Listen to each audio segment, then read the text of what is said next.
শেষ মনে এখন চলে যাবো না। ওরে পোষা বাহ! এই যে প্রিয় বন্ধুরা দেখুন, আপনারা যে এত শখের রস খেতে চান, সুস্বাদু রস, খেজুর রস, এই যে দেখেন, এই যে মামু কি করতেছে, এই যে মামু একেবারে জিব্বা দিয়ে চেটে চেটে খাচ্ছে, খুব সুস্বাদু। এই যে এইগুলাই তো যে বয়মে পড়তেছে, সেও খাচ্ছে। আর একেবারে সহজে নিপা ভাইরাস, আরো কত ধরনের যে ভাইরাস হয়ে থাকে, এই যে দেখেন, এই মামু কিন্তু দিনে দুপুরে আরম্ভ করে দিছে মামু, যে এই যে ওরে, এই যে মামুর খাওয়া শেষ মনে এখন চলে যাবো না। ওরে পোষা বাহ! একেবারে বয়মের ভিতর পড়ছে না। বাহ বাহ বাহ বাহ বাহ, কি যে টেস্ট হবে এটা খাইতে।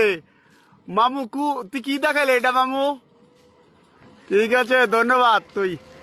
তোকে ধন্যবাদ মামু। এটা কি দেখালি তুই? প্রসাব খাওয়াবি জাতিকে? ওকে, ঠিক আছে।